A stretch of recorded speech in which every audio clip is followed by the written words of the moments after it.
What's the philosophy of John B. Lazar and Associates? We help organizations be the best that they can be for their customers in terms of the products and services that they deliver, to be profitable for their shareholders, to be socially responsible for the larger set of stakeholders in the community, and to be a great place to work. We want the organizations to be able to take care of their people because their people are their most important asset. They are the competitive edge. And if you do a good job of taking care of your people, you can stay out front of your competition.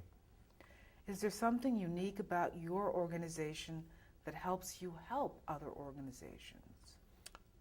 There are a couple of things, I think. Number one is we bring a systems perspective to looking at what are the issues that relate to what has organizations be effective at a macro level as well as a discrete, like a team level or an individual level. We also have deep background and understanding of small and large group dynamics and how individuals operate, how individuals think, what individuals need to be able to perform well. And we're able to intervene at multiple levels in organized and systematic ways to produce measurable results. What are the things that get in the way of good performance in an organization? Oftentimes, that's a great question. Oftentimes, managers will say, this person isn't performing. Fix them. It may be train them, it may be coach them, it may be do something to them. But the truth of the matter is that most often the issues that cause the problems have to do with the system itself, have to do with the managers. The manager is 70% of an individual performance environment. So if a manager doesn't know how to manage well, doesn't know how to set expectations well, doesn't know how to delegate well, doesn't know how to give effective, timely, specific feedback well, their performers, their direct reports are going to be guessing about what they're supposed to do. So oftentimes when we work, we not only look at the performers and the performance that needs to be changed, but we also look one level up into the environment at what are the factors that contribute, because invariably there's a relationship. Is your company user-friendly? As far as I'm concerned, yes, but I think my clients would say yes as well. And what I mean by that is that we don't come in with canned solutions. Even I consider myself a consultant whose passion is coaching. So I really appreciate and value what coaching can do as an intervention. At the same time, I'm intervention neutral, which means that when I come into an organization, given the kind of symptoms that they say, here's our pain, here's what isn't working, here's what we want to be different. I don't assume that because I love coaching, that coaching is going to be the answer. Need to collect some data, need to make sense of it, need to understand what's at the heart of it, and then to propose and perhaps even co-design with the client organization what's going to make the most sense, what's going to be a good fit for them, and what's going to be cost effective for them.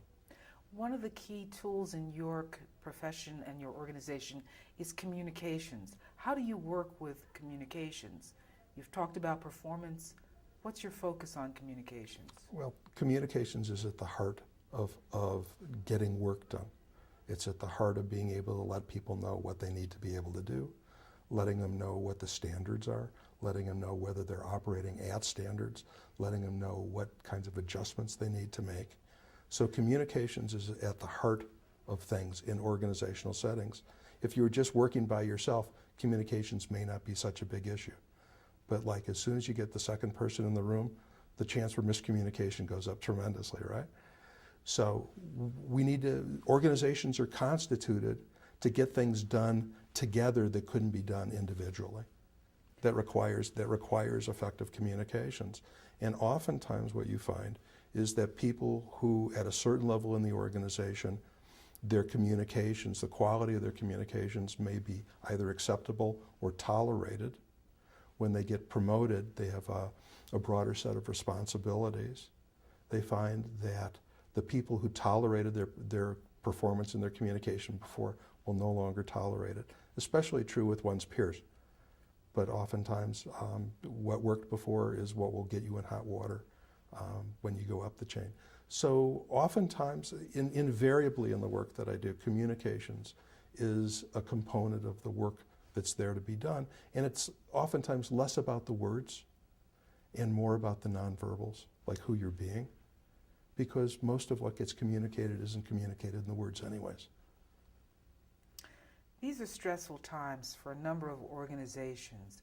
What can your organization, what can John B. Lazar and Associates bring to organizations in this particular era? Well, stress is going to continue to be a factor that needs to be attended to. Change is going to continue to be a factor that needs to be attended to. Uncertainty, turbulence, ambiguity, these are even more a part of our daily life than they've ever been. So organizations and the people within them and the leaders within them need to learn how to be resourceful and resilient and grounded in the face of that. So there's like a personal, amidst all the Sturm und Drang, people need to be able to find their center as a place to work from. Because from center, we can move in any direction with equal ease. And we do our best work when we're centered and grounded. So some of the work that I do is about teaching people to be able to notice when they're off balance and learn what to do to get themselves centered and grounded again as a stage setter for whatever the work is that's there to be done. That's a piece of the larger piece. There's also changes in mindset that also need to occur, because if we have the expectation, for example, that, well, it should be some other way. Like, I like the old days. If it was only the old days, then you're not dealing with reality as it is. You're already creating a limitation on yourself. So an important piece of your work is that you help organizations move into the future. Yeah, set themselves up for the future, be able to have the proactive, generative conversations that they need to have to maintain their competitive edge. And even more so, because you need to be innovative, you need to be able to bring that edge out, but you also need to bring that to how you support your people. If people are your competitive advantage, then the question is always there, what are you doing to the care and feeding of your folks? Because they're the ones who in the best of circumstances are going to be playing a committed role rather than a compliant role. They're the ones who are going to be giving discretionary effort, going that extra mile, working extra hard, not being knocked down and staying down when things don't quite go the way they thought they would. You want people with that staying power who are willing to put their heart and soul into things. I sense your heart and soul is in your work.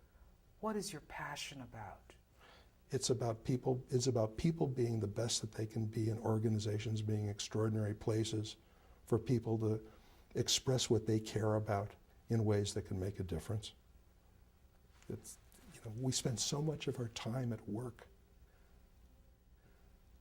What would it be like if work was an extraordinary place to be? If you found yourself waking up in the morning going, get out of my way, I can't wait to get to work.